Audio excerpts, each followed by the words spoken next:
आज 31 मई है, महीने का आखिरी दिन है, लेकिन पाकिस्तान को डर है कि आज की रात पाकिस्तान के लिए आखिरी नहीं हो जाए। आपको बता दें कि कैसे ठीक 24 दिन पहले आपको पीछे लिए चलते हैं, जब भारत ने पाकिस्तान बॉर्डर से लगे इलाकों में ब्लैकआउट किया था और उसी रात पाकिस्तान में कई आतंकी ठिकानों पर भारतीय मिसाइलों ने ताबड़तोड़ हमले किए थे। एक बार फिर से माहौल कुछ उसी तरह का है। एक बार फिर भारत के कई बॉर्डर इलाके में ब्लैकआउट की तैयारी है, जबकि 6 राज्यों में मॉक ड्रिल जारी है, जिससे शहबाज और मुनीर की इस वक्त नींद उड़ चुकी है। 7 से 8 मई की रात भारत में ब्लैकआउट था और पाकिस्तान में मिसाइल से धमाके हो रहे थे। ब्रह्मोस की गर्जना से मुनीर बंकर में छिप गए थे। कुछ वैसा ही डर एक बार फिर शहबाज शरीफ और मुनीर को सताने लगा है। पाकिस्तान में ये डर इसलिए भी क्योंकि ऑपरेशन सिंदूर अभी खत्म नहीं हुआ है। 140 करोड़ भारतीयों का ऐलान है, ऑपरेशन सिंदूर अभी खत्म नहीं हुआ है।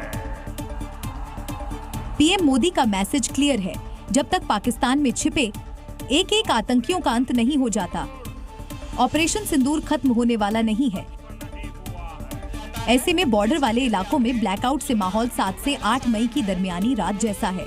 ऑपरेशन शील्ड के तहत कई राज्यों में ब्लैक की तैयारी है, जिसमें खासकर जम्मू कश्मीर, राजस्थान सीमा से लगा इलाका, पंजाब, हरियाणा, गुजरात और चंडीगढ़ शामिल है।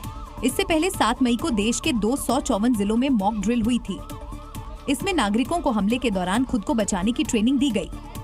ये इसलिए किया गया ताकि युद्ध की स्थिति में लोगों की सुरक्षा सुनिश्चित की जा सके। लेकिन इस बार जिस तरह बॉर्डर वाले राज्यों में तैयारी चल रही है, वो पाकिस्तान के लिए बिल्कुल अच्छी खबर नहीं है। बात ट्रंप के क्रेडिट वॉर की। 20 दिन 11 बार डोनाल्ड ट्रंप दुनिया को ये बताते हुए नजर आए कि मैंने भारत और पाकिस्तान का युद्ध रुकवाया। अब फिर इसी तरह का बयान ट्रंप ने दिया तो सवाल उठने लगे कि आखिर सीज फायर को लेकर ट्रंप बार बार अपना सीना आखिर क्यों ठोक रहे हैं? क्या है इसके पीछे की असली वजह, आपको समझाते हैं। अमेरिकी राष्ट्रपति का बयान उस वक्त आया है जब भारत पूरी दुनिया में आतंकी मुल्क पाकिस्तान को बेनकाब कर रहा है, लेकिन ट्रंप है कि मानते ही नहीं। उन्होंने शांति समझौते को लेकर फिर से रटा रटाया बयान दे दिया है और कह दिया है कि हम उन लोगों के साथ व्यापार नहीं कर सकते जो एक दूसरे पर गोली चला रहे हैं। बार बार व्यापार नहीं करने की धमकी देने वाले ये वही ट्रंप है जिनकी रणनीति हर मोर्चे पर फेल हो रही है। जैसे रूस यूक्रेन वॉर में समझौता नाकाम रहा, साउथ अफ्रीकी प्रेसिडेंट की नाराजगी जग जाहिर है, चीन के साथ अमेरिका का ट्रेड वॉर फेल हो गया, अमेरिकी कोर्ट ने ट्रंप के कई फैसले पलट दिए और भारत ने मध्यस्थता के दावे को भी खारिज कर दिया। खैर, भारत क्लियर कर चुका है कि ये लड़ाई आतंकवाद के खिलाफ है, पाकिस्तान में छिपे आतंकियों के विरुद्ध है और जब तक पाकिस्तान मोस्ट वांटेड आतंकियों को हवाले नहीं करता, फिलहाल ऑपरेशन सिंदूर स्थगित है, खत्म नहीं हुआ है। वहीं ट्रंप के बहाने कांग्रेस को बैठे बिठाए एक मुद्दा मिल गया है और कल तक सेना के शौर्य पर यहां सवाल उठाने के मुद्दे पर जो कांग्रेस बैकफुट पर नजर आ रही थी, आज उसके हाथ में एक ट्रंप कार्ड लग गया है। ट्रंप के बहाने कांग्रेस ने सरकार से वो चुभते हुए सवाल पूछ लिए जिन पर बोलने से सरकार भी बचती रही। यानी कि ट्रंप के बहाने कांग्रेस सीधे तौर पर सरकार और बीजेपी पर निशाना साध रही है। और अब कांग्रेस ट्रंप के बयान पर ऑपरेशन सिंदूर को लेकर कई सवाल उठा रही है। कांग्रेस के नेता पवन खेड़ा ने ट्रंप के बयान को आधार बनाकर सोशल मीडिया एक्स पर ऑपरेशन सिंदूर और सीज फायर को लेकर सवाल खड़े किए।